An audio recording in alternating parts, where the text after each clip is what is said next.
Hello, my name is Pooja. Welcome to a new episode of Around the World.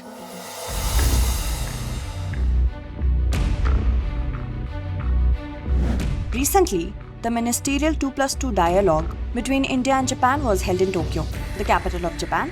Defense Minister Rajnath Singh and External Affairs Minister S. Jaishankar participated in this dialogue representing India.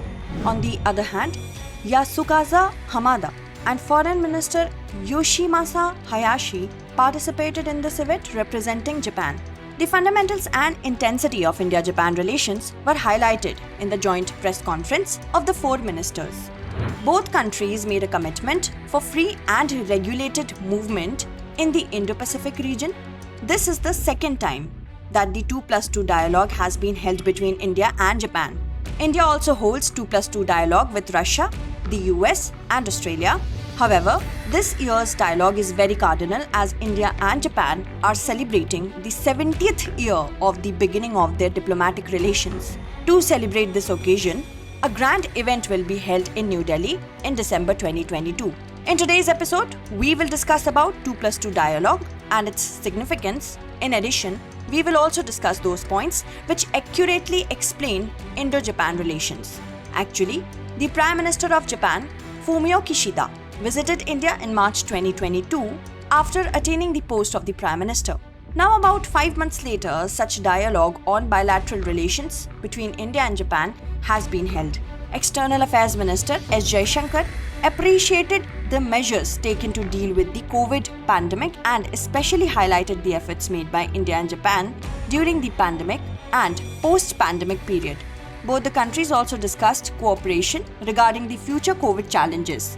Apart from this, both the countries have also expressed concerns over China's combative military exercises near the borders of Taiwan. Both the countries are aware that any aggressive action by China can unsettle the political map of Asia.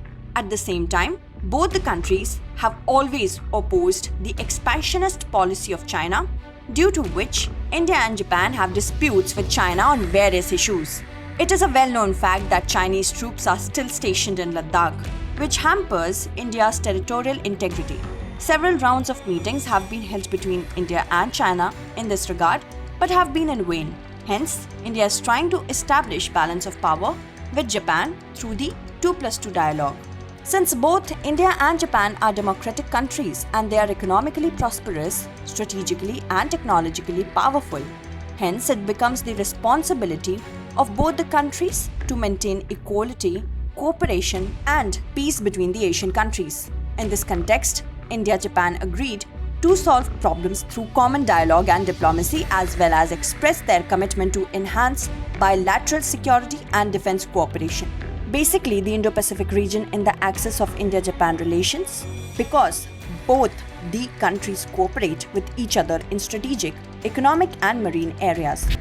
The Pacific region has immense potential for defense, economy, fish management, community products, community education and scientific research, etc., on which both countries are cooperating.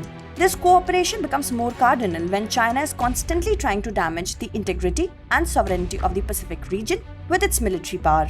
The strategic partnership and cooperation of both the countries in the Pacific strengthens small and island countries such as Brunei, Indonesia, Vietnam and Philippines to stand against China's maneuvers, while underlining the intense and specific strategic cooperation and global partnership between India and Japan. Defense Minister Rajnath Singh has urged the Japanese companies producing defense equipments to explore possibilities to invest in the Indian defense corridor.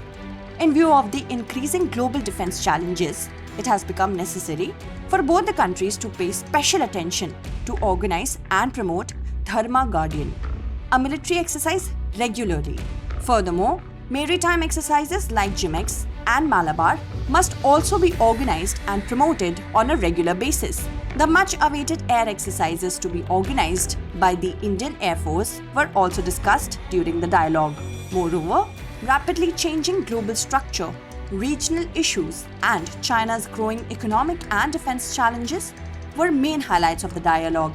However, coincidentally, North Korea has passed a new law to change its nuclear-rich state status. while Japan is a non-nuclear state. However, relations between China and North Korea have become cordial in the past few years. From this point of view, also, India and Japan must join hands together to balance the power equation in Asia. Now the question arises, if there is so much potential and bilateral interests attached for India in the Pacific region, then how is India protecting its interest in this region? Significantly, India is a member country of organizations like Indian Ocean Rim Association and Quad. India is working with member countries in the Indian Ocean Rim Association in the field of maritime security, fisheries management, disaster management, maritime tourism, cultural exchange, and education. The benefits of India's efforts are being received equally by smaller as well as large countries. India is also cooperating with all these countries in areas like sustainable development, defense, maritime technology, development and capacity building through SAGAR, that is, security and growth for all in the region. In addition, India has become the fifth largest economy in the world by surpassing Britain. Due to economic prosperity, India will be looking for potential areas for economic investment and expansion. The Pacific region is one such region which has immense economic potential and where India can expand its economic activities. Let us note down the question based on today's story. Discuss the various aspects that reflect India-Japan relations in the Indo-Pacific region. Thank you so much for watching.